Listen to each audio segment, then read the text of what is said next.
Hello and welcome to Subbies TV. I'm your host Ninja, and we've had a great week of footy, some awesome results, some huge wins by some massive teams really. And let's get straight into it. We've got our usual people on the panel. Chunk. Hello Ninja. How are we, mate? Mate, feeling good. Looking good. So are you, mate? I'm looking fantastic. Miles in here. G'day, mate. How am I looking? You're looking okay. Amazing, You're looking as usual. okay. And our special guest today is a colleagues player, Frank the Tank, who won the Golden Boots last year in the Camp World Cup. Frankie, and actually your nickname has changed recently, I hear. Is that right? Yeah, Ricky Ponting. Ricky Ponting. Now, what's the story behind the Ricky Ponting? I've been the captain of Kentwell for colleagues for the last 3 years. This year, this year I'm not, and first game I feel, yeah, good way to put it. Yeah. And when the night, it was announced and whatever, the boys are like, all right, Ricky Ponting, now we're just waiting for you to retire. Oh, well, that's some nice backup from the boys there. Is, yeah. You basically took them to a Camp World Cup victory last year, got man of the match, and they went, excellent, thanks so much, you're out. Yeah, pretty much, yeah. So there's that knife, Frankie. Yeah. Just put that anywhere, mate. Just quickly, give us a little rundown. You played at Randwick as juniors and stuff. And yeah, grew up in Sydney at Randwick, played there. Then I went to... then we moved to Queensland. Well, went to Joey's at Hunters Hill, so played a little bit of rugby there. Dude, they could do with you, mate, if you're thinking about a change of clubs. You might even get captain. The facial hair, that's the best way to do it, eh? No, the facial hair might give it away. The boys at that age, it's only the Lebo boys that have that much face hair. Straight in. Then up to Brisbane, played a couple of clubs in Brisbane, Toowoomba. And then, back down to Sydney, a little bit at Randwick. It was always a dream, but look, colleagues was a better fit. Yeah, closest thing to country rugby, but I love it. Yeah. Now with the Blue Giants. Of course, of course. Excellent. Well, happy to have you on board. Thanks for having me. Mate, I think you'd get a run with Randwick at the moment for sure. Now, before we get right into the show, guys, I've had to. I've got an apology statement here. I've been sent in a complaint, so I'm just going to read it out straight up. I, Marty Thomas, apologise for the comments made a few weeks ago in regards to my brother being a rubbish player. He's a good player and has been supportive of me over the years, and I should be of him. So, Phil, I'm sorry, and Mum, I hope you're happy. I mean, she sent in the email complaining that I complained about my brother, so thanks, that's Mum. an apology. So anyway, let's get straight into it. Now, before we do, I'm sure you're all wondering why I'm wearing this. Hadn't even noticed. Didn't notice? No. Dundas Valley sent me in a jersey. Now, the reason I'm wearing the jersey today... Hold on, Ninja. I wear the feature team of the week. You do wear the feature so team of the week. why did not Dundas send me Now, the reason I'm wearing the Dundas jersey today is because, and I quote from the email, they wanted to be the featured team. They didn't have any jerseys that would fit Chunk. So they sent one in for me to wear. So I'm wearing the business shirt underneath, which means I'm serious about what I'm doing. It's certainly not the first time a club hasn't had a jersey for Chunk, though. That's true. All right, boys, straight into the round wrap. We had some huge wins on the weekend, a lot of good results across the board, but a lot of points on offer too. Mossman got up, 28-20 over Iggy's. It was a really good game. I think Mossman stuck in there, but Iggy's had it for the taking. Definitely. Boys? Yeah, it was a very close game right down to the wire. I think Iggy's would be very disappointed they didn't get away with it. And Mossman keep themselves in the hunt for the finals there, I reckon. Absolutely. Yeah, it was a great game, and I think both those teams are really chasing, that fourth spot, but it's going to be a tough battle for both of them. Now, colleagues got up, by the looks of it, only just 45-32 against Barker. What happened in that game? It was a game that resembled a Toyota Cup match, really. Defence wasn't a priority. Defence was just what had a degate in it. Exactly. We shot out. We played very well first half, and then full credit to Barker. They were a completely different side in the second half. They were, more physical and just hit better lines. And they came back. We went away. They came back. We went away, and I think. Second half felt like about 60 minutes, but thank God it ended when it did, Don't they always? Yeah. I think Barker, they're so strong at home. If only they could travel a little better as well. But that's an awesome result for them. I know they didn't win, but to put 32 points on, one of the best teams in the comp. Now, Beecroft got a really, really good win, 24-20 over Knox. Now, that was at Knox's home ground too, so Knox again falling just short. I wish I saw that game because I'm sure it would have been a great battle. Mate, Knox are just disappointed after coming off a tight loss last week. They were hoping to finish ahead of this one. So they're still in the hunt though. I mean, they're similar to Iggy's. They're just outside, so if they get another big win. Moves the Crofties boys up to 4th as well, which they'd be very happy with, I'm sure. They had a really strong start to the season, and then they sort of fell off a little bit. Maybe they're finding that form again. Yeah, certainly. And Pats, well, that was my Hunters Hill was my dark horse. Yep. Put a couple of points on, 53-7. So, it's good work by Pats. They're absolute class. I've got to say, they are. Look, last year they just missed out in the semis because of such a poor start. Yep. But I think playing them out when we got dusted a few weeks ago, last year I was quite glad they didn't make the semis. Yeah. This year, look, guys, if a few things happen, I won't be upset not to see you in the semis. Yeah. So we'll see what happens. Yeah. So you think Pats are the informed team and the team to look out for? Yeah, they're big. They've got good centres, good team. I reckon they've got a very good team all around the paddock, very much. There you go, Pats. Colleagues is scared. So it's good. So Des Moines, of course, they got just a cheeky little win, 53-12. This was my dark horse. Your dark horse. I'm almost done as well as you there, Ninja. Now, Campbelltown, they were there. They did rock up. And you've actually, Chunky, you've got their jersey on. That's the featured team this week is Campbelltown. But something was in the water in Campbelltown. There's been an issue. What's been going on in Campbelltown? Mate, just injuries all year. I think they've lost about 21 players all season. In the game last week, I think 20 minutes in, that was 5-all. Came up to half-time. They lost their outside centre. And then basically, I think they ran out of injuries and they went one player down. So they actually went through their whole bench.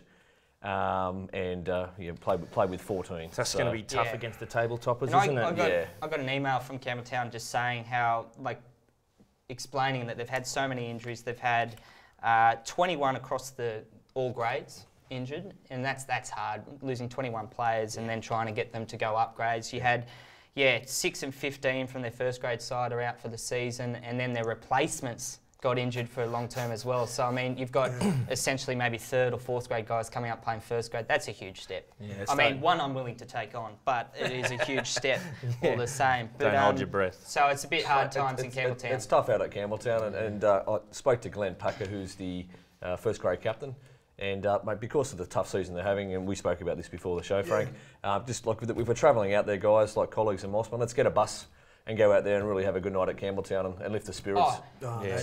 Best away game. They are lovely blokes out there. I love going out to Campbelltown. We love going out for our posh deal. We love to get dressed up with the tweed. We'll just look at bring up the table now, guys, looking at that. Now, Cantwell Cup, I mean, like we said, all the teams that were expected to win pretty much won over the weekend. Des Moines, Colleagues, Pats, Beecroft now in the top 4 again. Campbelltown just outside, and with these injuries, I mean, maybe that's could be the season. They could just keep going reverse. I think you can see them sort of slowly sliding out, and especially with a couple of those other boys coming up from the bottom. Are they going to get squeezed out, I think? Yeah, but you know, some big wins from Iggy's, Knox or Mossman might put them in the hunt. But, certainly. You know, it sounded like Iggy's, missed out on some what could have been very valuable points. Absolutely. Absolutely. You've got Division 2 there, Miles? Yeah, mate, the Barraclough Cup. Once again, we all know Balmain and Oatley, and it's actually the clash of the Titans this weekend. The two table toppers are playing each other. I believe it's out at Oatley, so Balmain's got to travel this week, so that'll be a great one to get out and watch some great players in those two teams. Excellent. For sure. Chunky, Clark Cup? Mate, Clark Cup, mate, first, second, third, brothers, University of Western Sydney, Blue Mountains, and then sort of neck and neck with Waverley and Blacktown, mate. Yeah. So. Usual story, it's good teams. It's pretty good numbers there, actually. There's about 5 or 6 teams in the hunt. It's always exciting at the end of the season. Jeffrey Cup, I mean, Redfield all over. Yeah. They're undefeated, 11 bonus points, right at the top of the table. They're going to take the minor premiership out. And then you've got about 3 or 4, actually 5 Canterbury's in the hunt as well. So a lot of teams chasing those final spots down in Jeffrey Cup. It's a long travel for Notre Dame each week. Yeah. Having to come all the way from America. That might explain why they're on 1 win. Might explain it. Now, Molly Meldrum. And we've got the Molly Meldrum Cups, yes, everyone's favourite. And again, we've got the Sydney Grammar Old Boys out there on top. And everyone's new favourite team, Chatswood. Still didn't quite manage to get a win up on the weekend. They hang in there, boys. Just a minor loss, 71-0. But they do have Dundas at home next week. So any of you Chatswood fans out there, get out to the game, support your boys, see if you can't be there for that famous first victory. Now, Dundas will be looking to get that. I mean, I've got some great information from Dundas. I got 7 pages of information from Dundas, so thanks for that. But they, they've had a pretty good season. They got some good wins. They had the Friendship Cup against Chatswood early in the year, which they won. Really? 66-0. And they also won the Challenge Cup against DY, which was also really good. So Dundas having a good season. And did you know, little factoid, 2003 they won the Kent World Cup, Dundas. Did, yes. There you go. So they are a good side and they want finals. Ninja, yeah, mate. Are you thinking about maybe moving from your current club to Dundas, mate? Or just I used to play for the Vikings down in Canberra. But no, Dundas. Is this a release for Subbies TV? Now, guys, round 13 matchups. Let's get straight into the matchups. Hunters Hill and Mossman this weekend. Thoughts?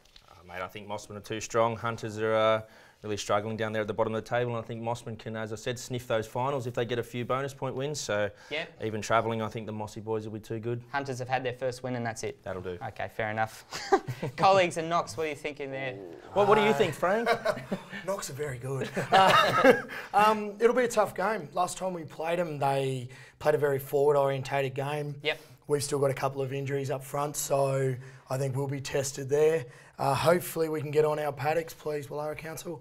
Hopefully we can get on our fields this weekend. Yep. It's, we've had troubles there. And with them having 2 close losses, they want to get a win, won't they? But they are, yeah. You guys are strong at home. They never go away. I think you can never get rid of Knox. Now, this is an awesome game. Oh, yeah. Pats Drummoyne. This Chunky will be all over this. Some big boys out there. What do you think, Chunk? Friday night footy. Pats Drummoyne. Mate, well, I think St Pat's, going back to earlier episodes of the show, when Richie Rich was here, and his dark horse was St Pat's all the way through, and I'll continue to ride that. Not even at dark horse. Chunk. Yeah. Again, what are you doing? he loves it's not it. a dark horse. Unbelievable. Unbelievable. But yeah, no, I think Pats are going to actually get the win on Drummoyne. But I'll actually go against you there, boys. I reckon Drummoyne are good enough to hold them out there, even with Pat's boys on a roll. good on you, Miles. No Look, it's not a far way to travel for them, but Drummoyne are a different side away. Iggy's and Barker, I mean, this is an awesome game. It's an awesome game too. Iggy's need the win. Barker had a good hit out last week, so I mean, maybe Barker can spoil them, but Iggy's... Don't rule it out. Barker. Iggy's strong at home though. Now, game of the week, guys. Campbelltown are hosting Beecroft. Now, it's game of the week because Beecroft are coming 4th, Campbelltown's coming 5th. Campbelltown have a lot of injuries though. I mean, they are back at home though as well. Yeah. But as I said, with the Crofties boys knowing they're at 4 now, I just don't see them dropping this one to a decimated Campbelltown they'll be hunting team. it for sure. Beecroft are smart attackers, and they'll spread you out, and you've got to be smart. And I think with the injuries, the Campbelltown boys, if there's a lot of second graders in it, they may struggle to hold out those blokes. They're very good. Beecroft. No, I totally agree. Good match-up this weekend between Beecroft and Campbelltown. Now, guys, you stay with us. We'll be right back with Marley's rant.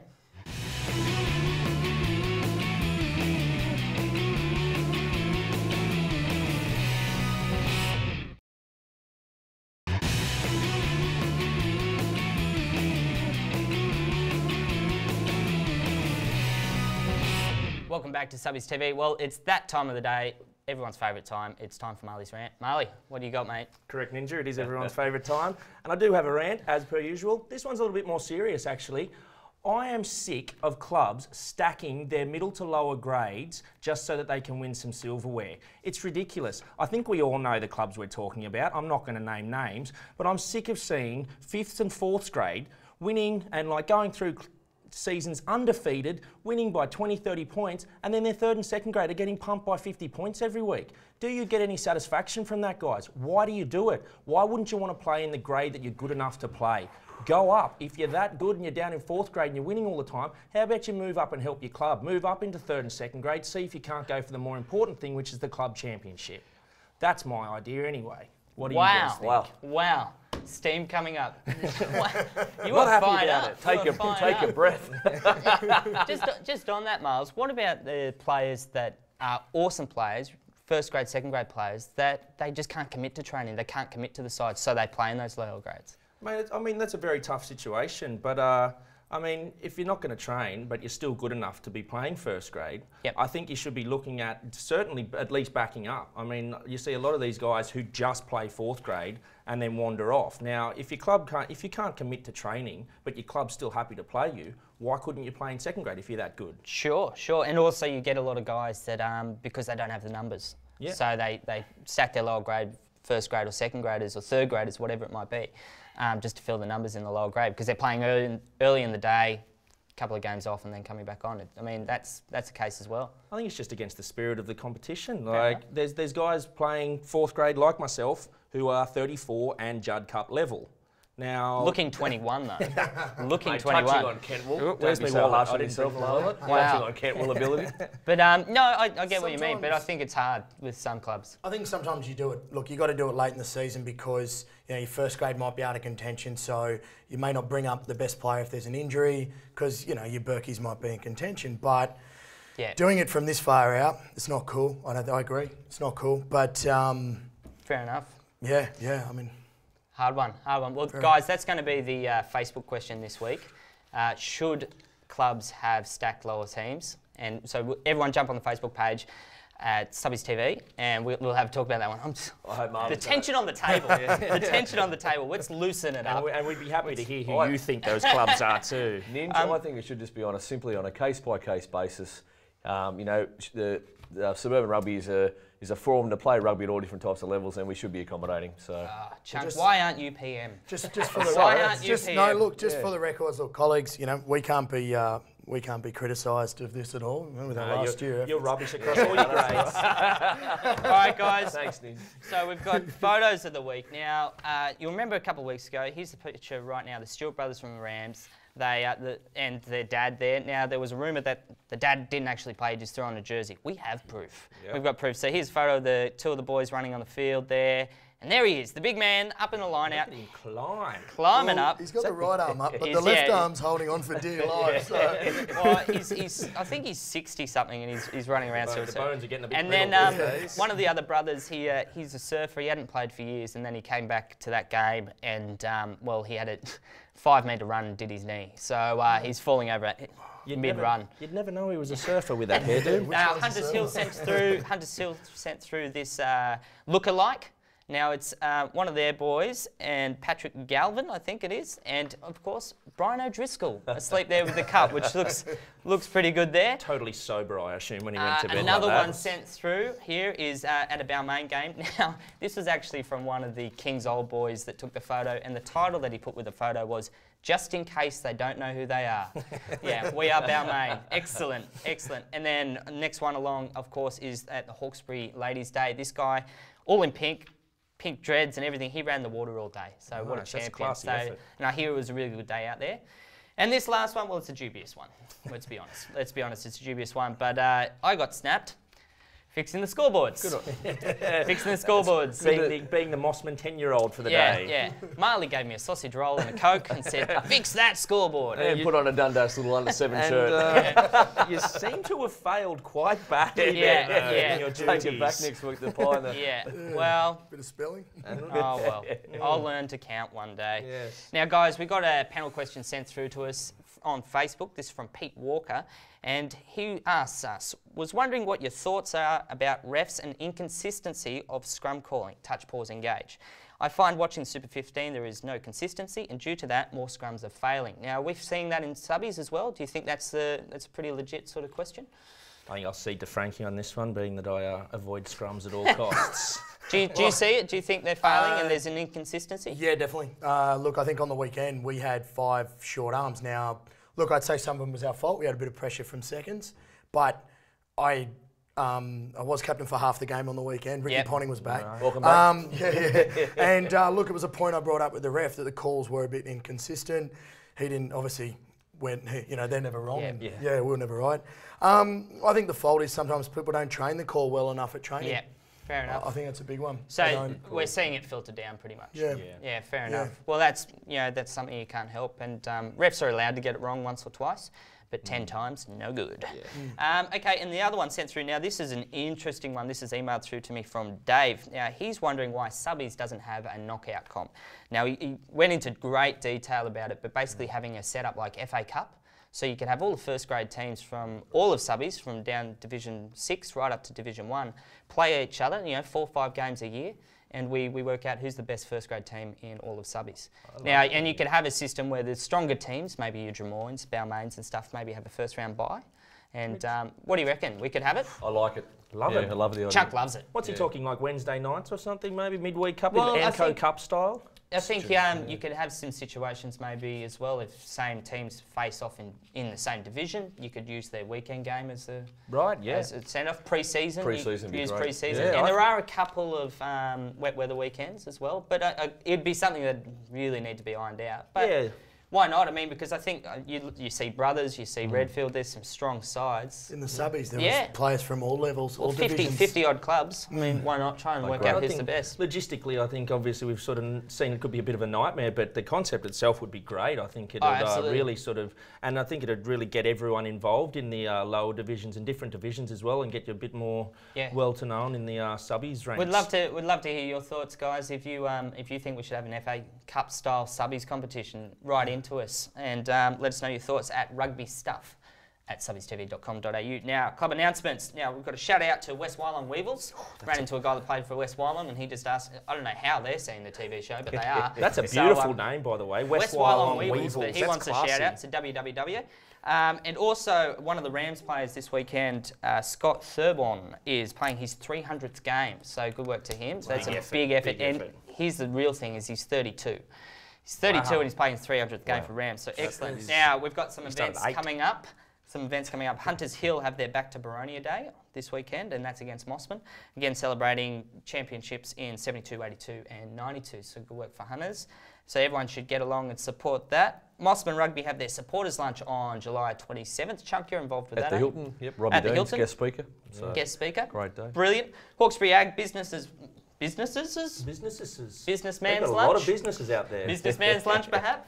That is on the 27th of July. And Barker Old Boys have their Ladies' Day on the 28th of July. And they're raising funds for the Black Dog Institute, which is awesome. So they're trying to really... That's men's depression, isn't it? Yes, it is, yeah. Depression and bipolar disorder. They also do a Wallabies Legends match as well. Yeah, they've got some special guest speakers coming, so that's awesome. And also, don't forget every Friday that you can jump on the Subbies page and check out Holdings Bits, where he gets up to date with everything. Oh, there's some jokes in trivia that. and everything that's happening in Subbies. So make sure you check that out. Now, this is the bit that everyone's waiting for, the real bit, not the rant. Forget the rant. This is about under 85s. Here's the review. So the semi-finals were last week. Mossman got up 22-0 over Hunters Hill, and I will be nice. Hunters had 13 guys. And they only got up 22-0. I was actually out there watching you run around aimlessly, Ninja. And scored a 120-metre try. I can't say it was the best game I've ever watched, but the Hunters boys showed some real ticker. I think they ended up finishing with about 11 on the field. Guy got sent off. I mean, it's a bit unfair, but awesome effort by Hunters. Really was. I was in that game, but awesome effort. But then there was a tiny little win. Beecroft beat Sydney High Old Boys. Correct. Yeah, it was lucky the bell went there. I think Sydney High were just starting to come good. The score was hitting their stride. The score was 89-0. So they rocked up, I think, maybe. But Beecroft are going to be ready. So the grand final is July 18th, this Wednesday, 8 p.m. And it's Mossman Beecroft. Thoughts, guys? What do we think? I know what I think because I'm playing, but... Well, I'll be up there. I'll be up there having a few beers in the freezing cold up at Rawson. And it's a very hard one to tip, but I think with the home ground advantage, I think I've just got to tip to Mossman on this one. They've got the form. I'm sorry, guys. I've got to go Beecroft. You're entitled to your opinion. Yes. Because I'm entitled to edit this show. And so I believe half their Kentworld side, no offence, boys, but they're a pretty whippet sort of team, and I reckon a lot of them are in that team, and 89-0, they're in good form. So yeah, they are. Chunk? I'll just piggyback Frank here, mate. Yeah. I know I won't be liked when I'm up at Rawson tomorrow night, but... You've been waiting to piggyback him for a long time, haven't you? I mean, you won't be liked at Rawson. Nothing new there. Depends how they handle the cold. So we're going 2 with Beecroft, 1 with the Wales, and 1 playing for the Wales. So be a bit weird if I was going for Beecroft. Dark horses, let's go through them. What do you got? Chunk, start with you, because you're useless at picking. Before I get into the dark horse, mate, I was just jumping around on the Subbies website. Yep. And Kalara West Pymble posted something up there yesterday. They've tragically lost a good friend of the club and a good teammate, Curl Crockett, and all those details are on Subbies TV, how you can support Curl Crockett get home to Cooma. Yep. So, thanks for allowing me to make that announcement. No, not a problem. And our thoughts go out to everyone at the club and family and friends. So, your dark horse, Chunky? Have you got one ready this week, Chunk, or are you still coming up with it as usual? Mate, I'm coming up with it as per usual. You'll never win like that. Gee. Just pick one, Chunk. Mate, I think I'll just stick with St Pat's. Pats? Yep. Pats to beat Drummoyne, okay. Correct. What do you got? Yep. Mate, I'm going for the Bulbs, actually. This was a sneaky tip from a secret viewer that we have. One of our #1 fans actually tipped me into a bit of a thing, saying that the Barker Old Boys are good to get up over the Iggies boys. So Yep. I won't reveal my sources, but yep, Barker Old Boys are my tip. Barker. Yeah, Barker for sure. That second half they played, Well, if they carry that in, they'll do a number on them. Well, it's going to be a boring show because I'm going Barker. So if we all get it, Chunk is useless for sure. All right, guys. Well, that's it for Subbies TV this week. Remember, if you want to email in any photos, videos, or just tell us a story from your weekend, you can at rugbystuff@subbiestv.com.au. Of course, thanks to Chunk. Thanks, Nidge, and thanks to Campbelltown for sending the shirt in for this week's featured team. Miles, nice blow up today. Mate, it was lovely. Happy to be here. The pleasure was all yours as usual. Thanks, mate. And our special guest, Frank the Tank. Thanks, buddy. Thanks for having me, boys. Thanks, Well done, Frank. Frank. Great to have you here. Excellent. Great show, insights, guys. mate. Well, until next week, enjoy your rugby.